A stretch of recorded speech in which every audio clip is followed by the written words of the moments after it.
Ephesians 4:32. Be kind and loving to each other. Ano ang mga blessing ng taong mabait? Ano ang mga blessing na dala-dala ng kabaitan? Blessings in kindness. Salamat, Panginoon, dahil kayo na ang kauna-unahang napakabait. Salamat kami ay tumatanggap ng inyong kabaitan at maunawa namin ang hiwaga ng kapangyarihang ito. At di man namin lubos na maintindihan, maging totoo sa amin ang kapangyarihan ito at maging daluyan kami ng iyong kabaitan tungo sa aming kapwa. Kayo po ang mangusap, magturo, umakay sa amin. Sa ngalan ng Panginoong Hesus, dalangin naming may kalakip na pasalamat.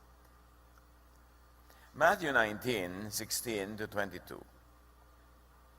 Just then a man came up to Jesus and asked, "Teacher, what good thing must I do to get eternal life?" Jesus answered, "If you want to be perfect," now perfection and eternal life being referred to by Jesus in the same breath, "Go, sell your possessions and give to the poor." In other words, be kind, especially to the needy. You will have treasure in heaven. Now heaven, eternal life, perfection, timelessness, all being discussed in one sentence. Then Jesus says, "Come, follow me."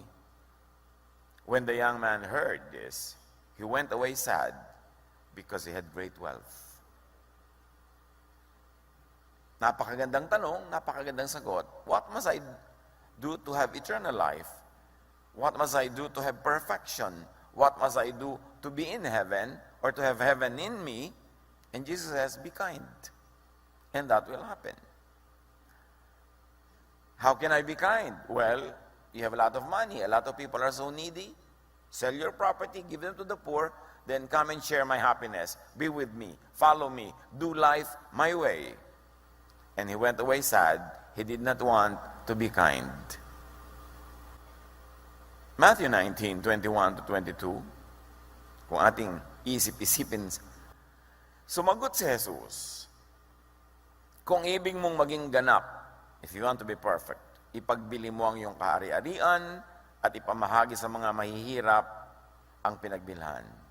In other words, the way to that eternal life, to that timeless bliss and happiness, to that so-called heaven, Jesus says, be kind. Love people. Use the power that you have to empower others. Lift people up. Ang pag-ibig sa kapwa ay kitang-kita dito ang ipinapakita ni Jesus na pag-ibig din sa sarili. Gusto mong mahalin ang sarili mo? Gusto mong magkaroon ng eternal life? Gusto mong makaranas ng heaven in your heart? A slice of heaven? Well, mahalin mo ang iyong kapwa.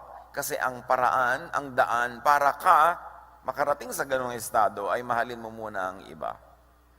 Na kung ibig mo talagang mahalin ang iyong sarili, mahalin mo muna ang iyong kapwa. Hindi ka pinagbabawalang mahalin ang iyong sarili, pero ang paraan sa pagmamahal sa sarili ay sa pamamagitan ng pagtulong sa mga nangangailangan, paggawa ng kabutihan sa nangangailangan nito. Kapwa muna. Kaya ang tawag kay Jesus at ang kanyang mga ginagawa at mga sumasama sa kanya, the way, ang daan. Kasi marami siyang daan na itinuro na hindi naman yun ang kinaugalian na daan ng kanilang traditional beliefs. Kaya para talaga maunawa si Jesus, you've got to look into the many meanings of His terms. Kahit sa mga inassign ng church in the last 2,000 years na meaning daw ng mga sinabi ni Jesus, dapat suriin uli. Kasi maraming nalilingid, natatago na kahulugan pag ipinako mo lang yung sarili sa isang nakaugali ang pagpapakahulugan, katulad ng kahulugan ng perfection, ng eternal life, ng heaven. Laging iniisip na iba, yung heaven ay may mga ulap sa kabilang buhay. Well, most of the time, Jesus is referring to another slice of heaven, that which is in your heart.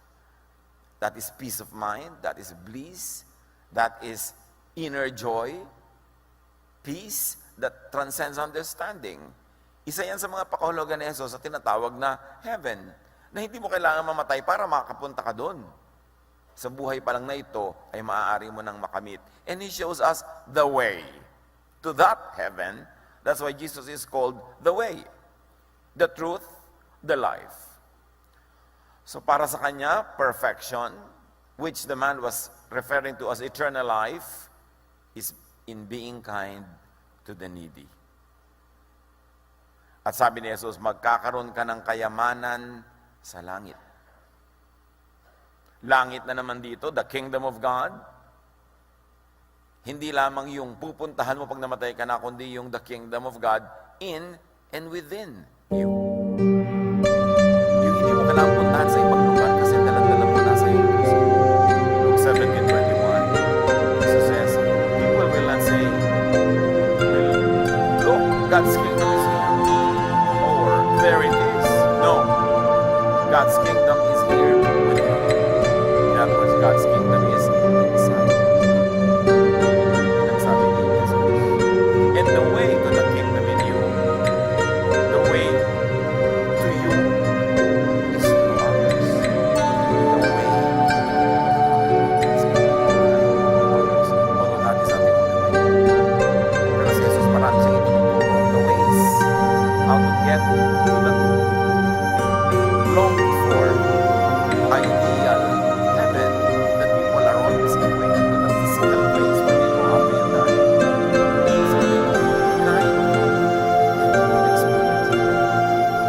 You will experience timeless life, eternal life.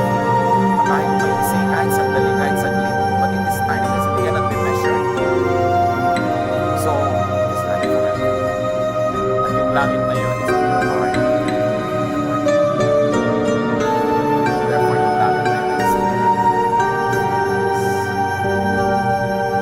paano ka nagiging mayaman? Sabi, you will be rich in heaven, you will have a lot of reward in heaven, feeling rich at heart. Is wealth. Sa puso mo, nararamdaman mo ang yaman-yaman. At yung yaman na yun, hindi ito magkilawis. Yung yaman na nahihulog ng paglawag ng mabuti. Na ang gumagawa ng mabuti, hindi ka magsurian material.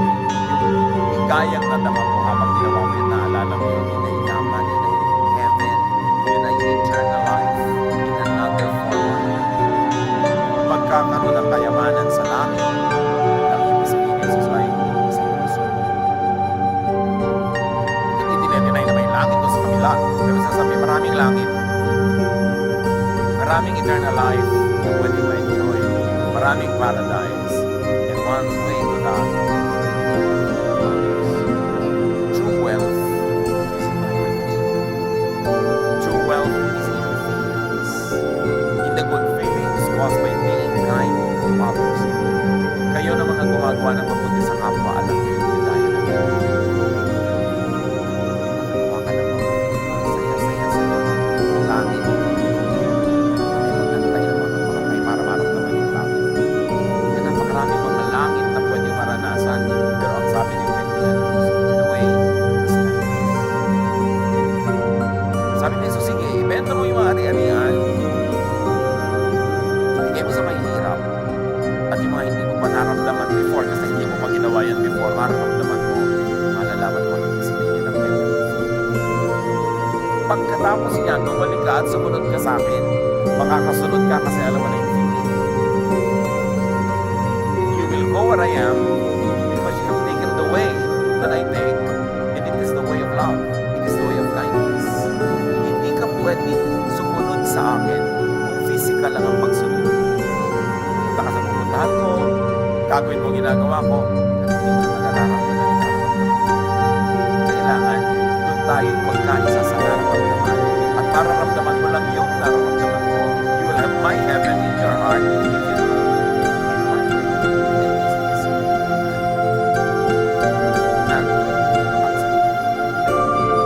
Matthew 25:21.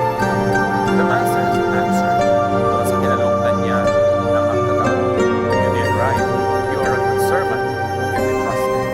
You did well with that small amount of money. So I will let you care for much greater things. Come and share my happiness.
kayamanan kaysa kanyang sarili. Kasi ang sabi, mahalin mo ang iyong kapwa tulad ng pagmamahal mo sa iyong sarili. So kung hindi mo mahal ang iyong kapwa, ang totoo nun, hindi mo rin mahal ang iyong sarili. Sa pag-maintain mo ng kayamanan, akala mo minamahal mo ang sarili mo. No. Kasi yun ang naging hadlang para kung nasumaya, hindi mo lang. Mas mahal niya ang kanyang sarili higit sa langit, higit sa Diyos, higit kay Jesus. Therefore, hindi totoong ibig niyang sumunod kay Jesus. May kwento na yung pag-analyze mo. Yung master, gusto ko sumunod sa inyo. Talaga? O sige. My way is the way of kindness. You want to take it my way? Do it my way, then be kind. How can I be kind? Well, give your money to the needy kasi they're very needy. Not pag susunod ka kay Jesus, gusto niya maubos ang kayamanan mo rin. No? Alam kasi ni Jesus na ang hadlang sa tao ito yung pag-ibig niya sa kayamanan niya. Kung hindi niya maibig ang kapwa, nagtingin sa kanya, hindi niya maibig ang kanyang sarili dahil ang first love niya pera. Marami mga tao pag ang first love pera, pati sarili, hindi mamahal ang tama. Binig ka ng mga kaaway para lang sa pera, mahal mo pa yung sarili mo, hindi ka ng kaaway. Nakikipagkasira sa pamamagitan. Bisa sinisira pa ang sarili kalusugan dahil sa pera. Nilalagay ang sinusuong ang sarili sa panganig dahil sa pera. Hindi pera, mahal mo hindi ang sarili mo. Sabi ni Jesus, linawin mo muna yan. Talagang sumunod sa akin, pagkalinawan, kailangan pera ang tama naman. Love for others means putting others first. 1 Corinthians 10:13. Tularan ninyo ang ginagawa ko. Sinisikap ko mabigyan kasiyahan ng lahat ng tao sa bawat ginagawa. Hindi ko inuuna ang sarili ko unahan, kundi ang kapakanan. So selfishness and kindness means that so yung mga tao makasarili, mga tao na wala sila sa heaven. Kahit kiniklaim nila na pumunta sila sa heaven in the future because of some religious affiliation or something they did in their lives. Pero ngayon, pagka ikay makasarili at hindi ka mabait, kahit linlangin mo ang iyong sarili, hindi ka masaya. Ano ang mga blessings in, of, and for kindness? Ano ang blessing para sa mabait? Ano ang blessing ng kabaitan? Ano ang blessing na dinadala ng kabaitan? Kindness is easy and easier for the brain. Interestingly, there has been a lot of scientific studies on the brain and on the emotions and the lifestyles of people. At marami ng findings ang siyensya, and one of that is, mas madali maluwag ang isip ng taong mabait. Mas madaling dalhin ng isip ang kabaitan kaysa yung kabaligtaran nito. Why? Because humans are social beings. And we succeed more easily by cooperating with others. Kahit nga, di ba, yung mga hunter dogs, pag nag-hunt sila, sama-sama para sila magtagumpay. Even lions, when they hunt, sama-sama sila para magtagumpay. Ang mga isda, ang dami nila nagsasama-sama para pag may kumain sa 10, may buhay pang 20 para magtagumpay yung species nila. Laging ang tagumpay sa cooperation. And cooperation, for it to happen, needs interconnection. At sa interconnection, makakasali ka lang sa interconnectivity ng mga kapwa mo kung ikay mabait. Mapupuwera ka pagka hindi ka mabait, pag ayaw nila sa'yo, pag galit sila sa'yo, mas maloob nila sa'yo, puwera ka. That's why kindness is hardwired into our brains. Studies of the brain, studies of the mind have discovered that really the mind is designed for kindness. That the mind is more at peace, it is more rested, it is happier when it is doing acts of kindness. And it has been found out that it takes more effort for our brains to be kind than to be kind. Obserbahan nyo mga kapatid, talaga naman nakakapagod yung maging selfish. Nakakatanda, nakaka-stress. Bakit? Selfishness makes the brain consider and analyze a lot more things. Selfishness makes the brain work harder or hard. Yung pag-selfish ka, iniisip mo, paano ko kaya maiisahan itong mga taong ito? Paano ko kaya iiwasan itong utang? Paano kaya ako tataka sa mga mamamas ko? Paano kaya ako makakalamang? Paano kaya ako magbumukha-mukhang mahirap para walang lumapit sa akin at magpatulong? Paano ko kaya masosolo tong isang row ng silya na ito? Paano ko kaya makukuha ang gusto kong kuhanin? Selfishness makes you work so hard. Pagod ang utak ng makasarili. Selfishness is stressful. Nakakatanda. Yung masyadong karamutan. Maraming isipin ang makasarili.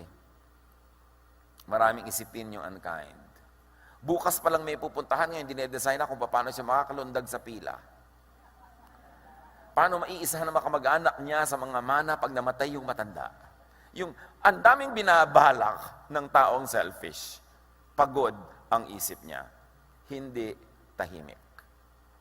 Matthew 5:43, narinig niyo yung sinabi, ibigin mo ang iyong kapwa at kamuhian mo ang iyong kaaway. Ngunit ito naman ang sinasabi ko, ibigin ninyo ang inyong mga kaaway at ipanalangin ninyo ang mga umuusig sa inyo. Bakit yun ang turo ni Jesus? Doon tahimik. O may kaaway ka, ipinag-pray mo, edi nawala na yung galit mo, pinatawad mo na siya. Kasi galit na galit ka at isip ka ng paraan kung paano ka makapagiganti. Mas madaling maging mabait. Mas madaling maging mabuti. Kaya sabi ni Jesus, sundin niyo ang aking paraan. Marami kayong kaaway, patawarin niyo, ipanalangin niyo. O pinipilit niyang hingin ng jacket mo, ibigay mo t-shirt mo, tahimik ka. Sabi niya, you know what? My yoke is easy. My burden is light. You will find rest for your souls. Agawan kayo ng agawan sa kaprasong mana, agawan kayo ng lupang mamanahin na nasa kuko ng namatay niyong magulang. Nag-aaway-away, generational gulo para sa kaprasong bagay. So niyo, alam niyo, ibigay niyo, magpatawad kayo, panalangin niyo sila, ang beneficiary nun kayo, kasi matatahimik kayo eh. Unsociable individuals are disadvantaged. Why? Because struggle is a fact of life. And sociability and cooperation are equally important.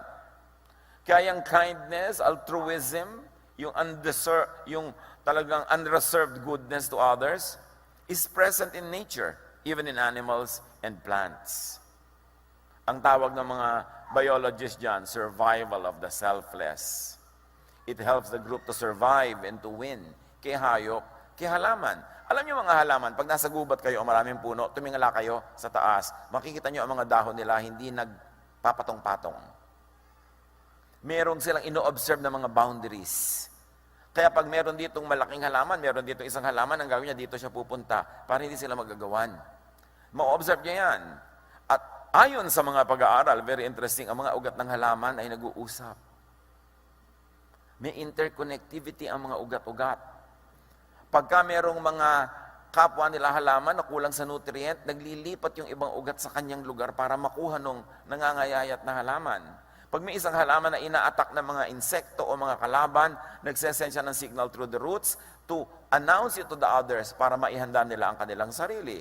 Kaya sa ilalim ng lupa, maraming nagaganap sa mga ugat-ugat ng mga halaman. Makikita natin yan. It's very, very wonderful na kung visible lang to the human eye, the interconnectivity of the roots. Tapos sa paggawa ka ng bahay, nilagyan mo ng pader sa gitna, killjoy ka talaga. Nagkahiwa-hiwala yung mga halaman. Diba? Kaya parang isang munting daigdig na nasa ilalim ng lupa, magkakainti-intindihan sila. Next time around, when you look at trees, you see that they are cooperating. Ano mga trees kasi, hindi naman sila nakakaalis pagka ina-attack sila ng insect, so nagre-release sila ng mga chemicals. Kaya ngayon yung bio-wise kind of pamalis ng mga insect. Gamit ng plants. Because they have already perfected that way of driving the insects away. Not killing them, but driving them away. By the way, kung magamit yung mga insecticide, you are killing yourself softly. What kills the mosquito? Except that isang patak lang sa mosquito sa iyong isang tao. Dahil hindi ka nakakalagat ng isang tao. Over time, sa katawan mo,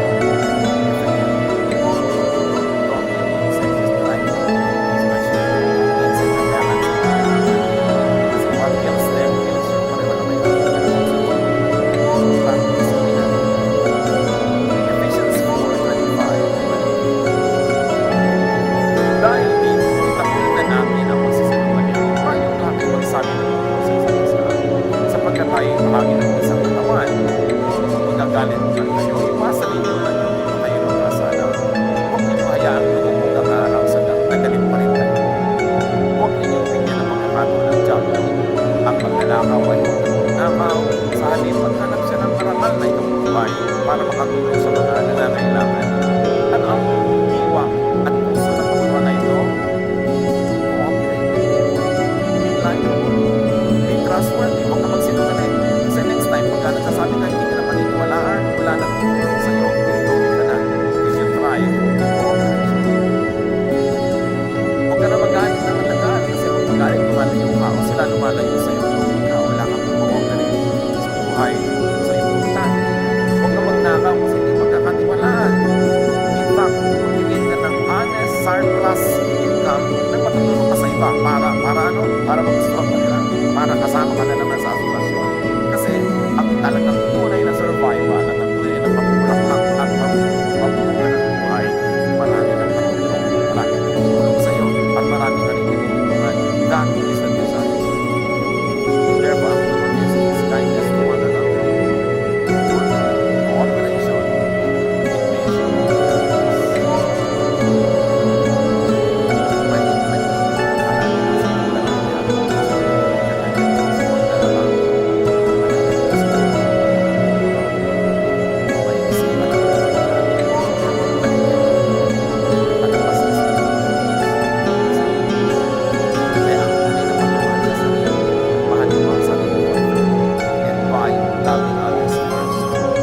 Mahal mo na sila, babalik sa iyo yung pagmamahal na yun. Isusuli nila sa iyo.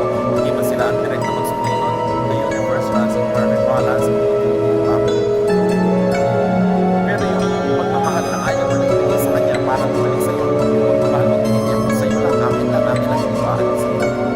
It is kind of arrangement. Because in the world of love,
not conform to the pattern of this world, but be transformed by the renewing of your mind.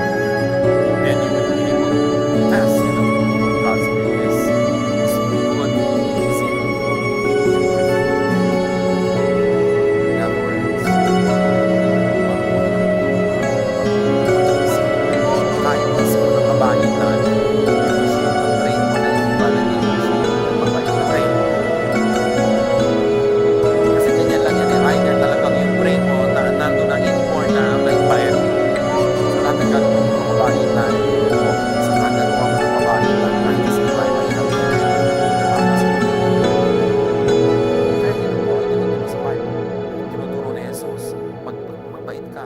Akala na iba, dinulugi ako. No. Because in the long run, yan ang talagang way to prosperity, the way to goodness and kindness, and the way to eternal life, the way to heaven, the way to a heaven, a slice of it being experienced by you in this life. Kindness is the way to happiness, not unkindness. Alalahanin nyo lang mga taong kilala nyo, yung talagang mababait at saka yung talagang mga hindi mababait. Sa palagay nyo, sino talaga yung masaya? Hindi mahirap masabi. Because kindness is the way to happiness.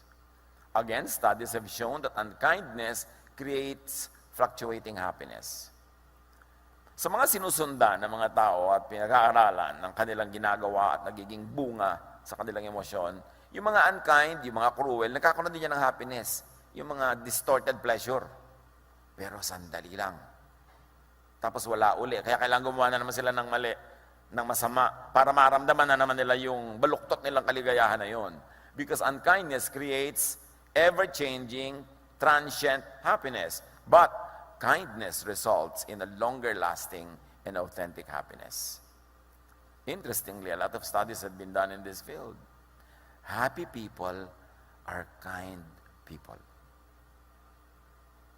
And kind people, or those who do kindness, become happy. Kahit sa simula, plastic ka pa lang sa kabaitan mo.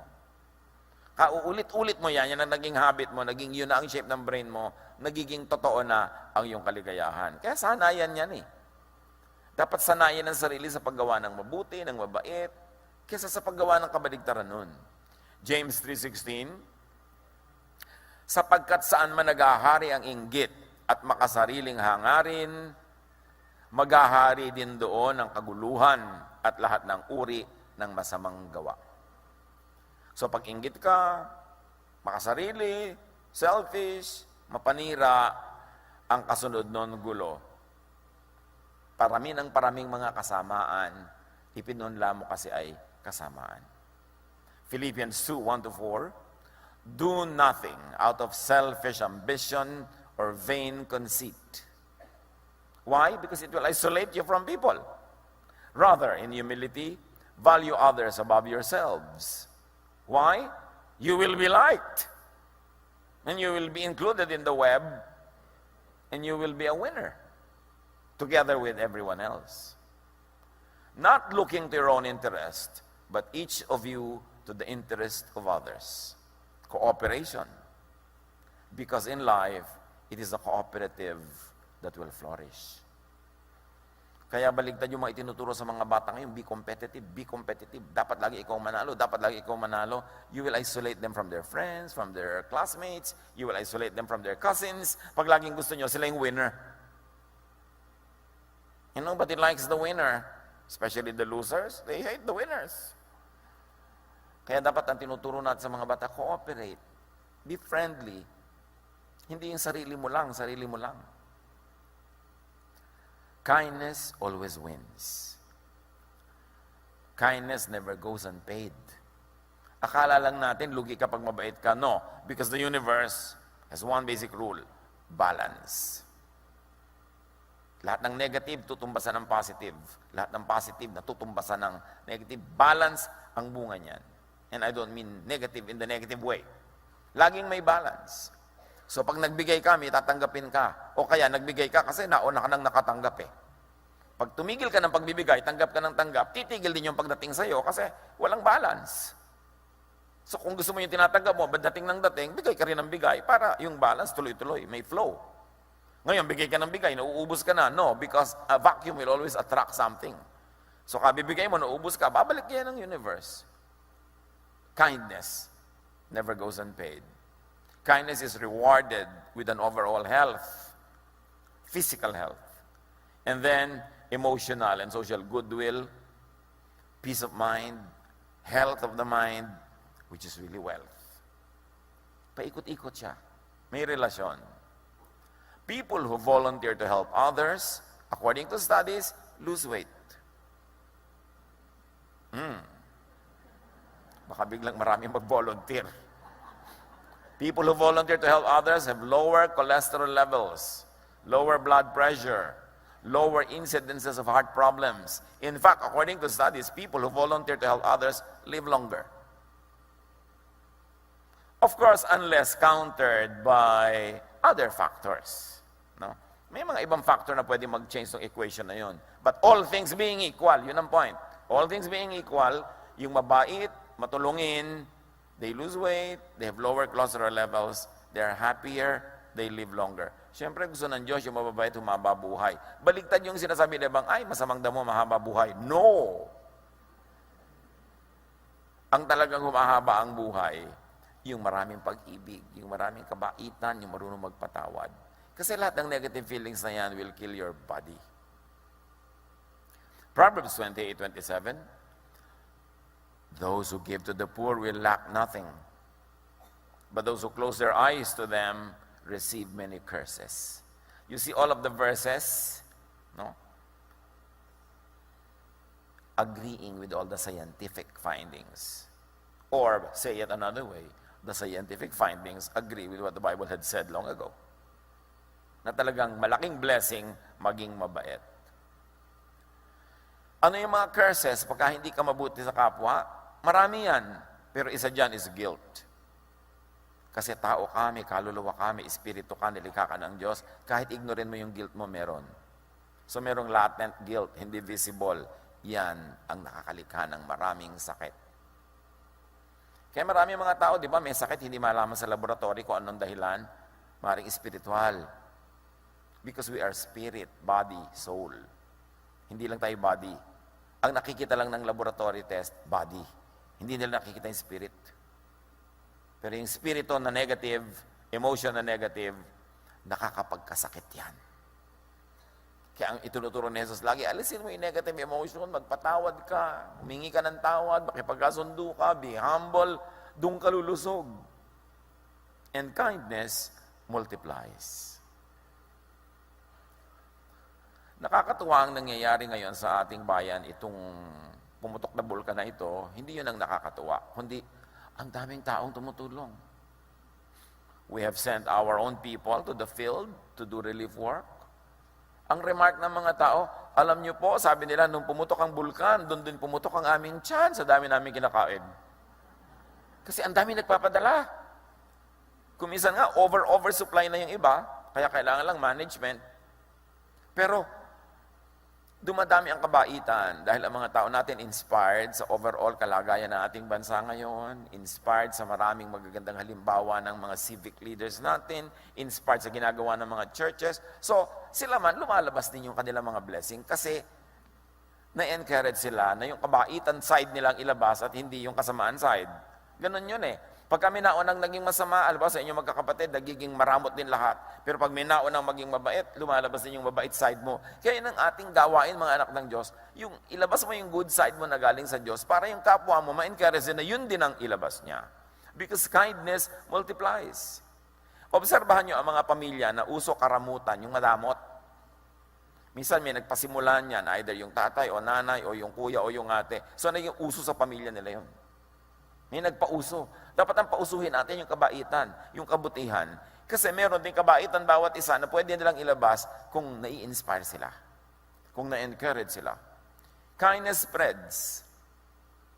Kindness leads to a chain reaction of others doing acts of kindness as well. To themselves, to others, to you. 2 Corinthians 9:11, pasasaganain niya kayo sa lahat ng bagay upang mas marami ang inyong matulungan. Sa gayon, lalong darami ang magpapasalamat sa Diyos dahil sa inyong tulong na dadalhin namin sa kanila, sabi nitong mga workers. What was the context? Merong tagutom noon. Sa isang bahagi ng mundo, itong mga Corinthians collected a lot of blessing para ipadala nila doon sa mga kapatiran, specifically sa Jerusalem. At sabi, alam nyo, dahil sa ginagawa nyo yan, marami magpapasalamat sa Diyos. At alam nyo ba na pag may nagpapasalamat sa Diyos, lalong ginaganahan ng Diyos na mag-blow out. So dahil sa ginagawa nyo, magpapasalamat sila, lalong babaha ang blessing, magiging mabuti para sa ating lahat. Kindness opens the heart and then the mind. Yes, iba talaga yung heart sa mind, but that's another topic. But you begin with the mind, you can affect the heart. When you affect the heart, you can go to the mind. Kahit ano yung bukas na entry point, doon ka pumasok. Yung mga kamisa, alam mo, may kutob ako, heart yun. Kasi yung mind mo, may ibang sinasabi. Yung intuition, maganyan, parang dapat agree. Merong tao nandiyan, sabi mo, bakit kaya parang mabigat ang dugo ko sa kanya? Wala namang masabi yung mind mo na dahilan, it is your heart speaks. And most of the time, unless baloktot ang puso mo, tama yung kutob. Kasi may ibang nagsasalita sa iyo. You are a spirit. You are a spiritual being. And so the spirit world also speaks to you. Sometimes, in spite of what the material world tells you. Kaya marunong ang tao, dapat makiramdam sa ganito mga bagay. But kindness opens the heart and the mind. The more giving one becomes, the more one becomes forgiving. the more one understands people who are different from oneself. Pag tayo'y palabigay, may nagsisimulang proseso na nagiging ending, nagiging mapagpatawa din tayo. Mahirap maunawa ang koneksyon. Siguro sa mga darating na mga pag-aaral, makukonect, pero ngayon, take it at that. Kung gusto mong matutong maging mapagpatawad at mahirap gawin yon, magsimula ka munang maging mapagbigay. At pag mapagbigay kang ganon, may nangyayari sa kalooban mo, may kasunod, nagiging mapagpatawad ka rin. Pag mapagbigay ka at mapagpatawad ka, may mangyayari pa, mas nauunawa mo ang mga taong dating ayaw mong unawain. Mas natatanggap mo ang mga taong dati hindi mo matanggap. And it all starts with just the plain act of giving. Just give. May taong naiinis ka, padalan mo ng ulam. May taong nagagalit ka, padalan mo ng magagandang bagay. May taong ayaw sa'yo, hindi ka pinapansin, humingi ka ng tulong sa kanya. Yung hindi masyadong mabigat ha. Baka lalong magalit sa'yo. Pero usually people like to help. When you ask people to help. So, alam mo, masyado naman pong importante yung taong yan, baka hindi ako pansinin. Humingi kang tulong. Basta hindi nakakainis na tulong, ha? Hindi yung laging nandun ka na lang lagi. Yung expertise niya, hingin mo yung konting advice. People like to help. That's our nature. Begin the cycle of receiving or giving. At kung saan ka man magsisimula, ikaw yung receiver or recipient, just start. Because miracles happen when these things start. Kind people embrace and care for others. And if you embrace and care for others, you understand and appreciate yourself better. Mga kapatid, maraming mga tao, kilala ko, nag-aral ng psychology para maunawaan nila hindi ang mundo, kundi ang sarili nila. At marami rin mga tao, nauunawaan nila ang sarili nila sa pag-unawa muna nila sa kapwa. Pag may gulo kayo sa inyong sarili, hindi nyo maintindihan yung sarili, naguguluhan kayo, unawain nyo muna ang iba.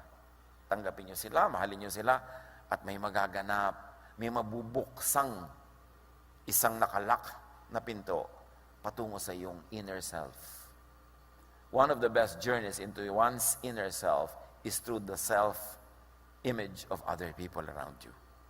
Pag mapagmahal ka sila, maibigin ka sa kanila, ang nagiging ending mo na mamahal mo rin at naiibig ang iyong sarili kung sakaling ang problema mo ay hindi mo mamahal-mahal ang iyong sarili. 2 Corinthians 9:13-14. Ang bukas palad ninyong pagbibigay sa kanila, dahil dyan, magpupuri sila sa Diyos. Kaya't buong pagmamahal nila kayong ipananalangin. Can you imagine? Nagbigay kayo sa kanila, ipinanalangin nila kayo ng taos-puso. Paano mo mamaliitin ang pagpapalang pwedeng dumating sa iyo pag mayroong nagdadasal para sa iyo ng taos-puso? Kung ang dasal niya, mamatay na sana siya. Ewan ko kung tatalab sa iyo. Pero definitely, walang dadaling blessing yon. Imbes curses, invite blessings. And you invite that by being kind to others. Yung maipanalangin ka, paano nyo lalagyan ng price tag ang isang panalangin na inusal ng isang mataimtim at taos-pusong nananalangin para sa inyong ikabubuti? How can you stop the hands of God from blessing you? Paano kayo makaka-induce ng isang panalangin na taos-puso sa paggawa ng mabuti sa kapwa? So, be kinder. Kind na naman tayo di ba? Be kinder, nicer, gentler. At isa niyan, at isa lang ang isasuggest ko na ngayon na paraan na gagawin natin totoo sa buhay ang yung be kinder, learn to ignore and to overlook an offense. Yung nagalit tayo, na-insulto tayo, may nadinig tayo hindi maganda, nasaktan ang ating loob, pag-aralan nating palampasin. Kasi marami tayong unkindnesses na ginagawa. Pag pinatulan natin yung mga offenses, perceived or real, pag pinatulan natin, nagiging halimaw tayo. Dapat sinasabi na lang natin, hayain na. Sige, na-offend ako sa'yo, hayain na. Hindi mo ko pinansin, hayain na. Mas relax ka. Proverbs 19:11, ang kahinahunan ay nagpapakilala ng katalinuhan, ang pagpapatawad sa masamang ginawa sa kanya ay kanyang karangalan. So pagka pala mahinahon ka, matalino ka. So pagka hindi ka mahinahon, ikaw ay blank. At pag nagpapatawad ka, karangalan mo yon. Napakaganda nun. Don't get even. Huwag gumanti. Forgive an offense. Kung hanggang ngayon, dala-dala nyo pa sa puso nyo yung mga offenses na natanggap nyo, kung kani-kanino, bit-bit nyo pa, dala-dala nyo, pasan-pasan nyo, bitawan nyo na para kayo mapahinga. Karangalan na magpatawad. Katalinuhan na hindi pumatol. Colossians 3:13, bear with each other and forgive one another. If any of you has a grievance against someone, forgive as the Lord forgave you. What will it lead to? Restoration, unity, kindness, happiness. They are very interrelated. Do not return an offense. Huwag gumante. Do not take revenge. Isang malaking kahangalan na maghiganti. Tumabla. When you get even with people, it means you go down to their level. Pag pumatol ka, bababa ka sa kanilang kalagayan, pareho na lang kayo. So ano pa ngayon ang ipagmamalaki mo? Pareho na lang kayo. Romans 12:17-18, do not repay anyone for evil. Be careful to do what is right in the eyes of everyone. If it is possible, as far as it depends on you, live at peace with everyone. Kind people bless others. Kind people are blessed by the Lord and by others. And blessed people are kind. It's a cycle. Turuan niyo po kami, Panginoon, kung paano gagawing totoong-totoo ito sa pang-araw-araw naming buhay, na kami maging mabuti at mabait. Mabuti sa isip, mabait sa gawa. Hindi lang sa isip, kundi may gawa. Turuan niyo kami, Lord, to start a cycle of goodness and kindness, of unity, of wholeness, cooperation, fruitfulness. At kung meron sa aming nakulong sa mga cycles of negative feelings, of anger, of revenge, give us that enlightenment so we can get out of it. At magsimula kami ng cycles of love, of goodness, of kindness. Mabuti para sa aming kapwa, mabuti rin para sa amin. Pagbulay-bulayan natin ito, mga kapatid, at isipin kung may dapat patawarin na, merong dapat ng kalimutan na, mga hinanakit at sama ng loob, kalimutan na, start afresh, be kind, and please the Lord. As we please the Lord, all the good intentions of heaven will come our way. Magbulay-bulay, mag-isip-isip sumandali.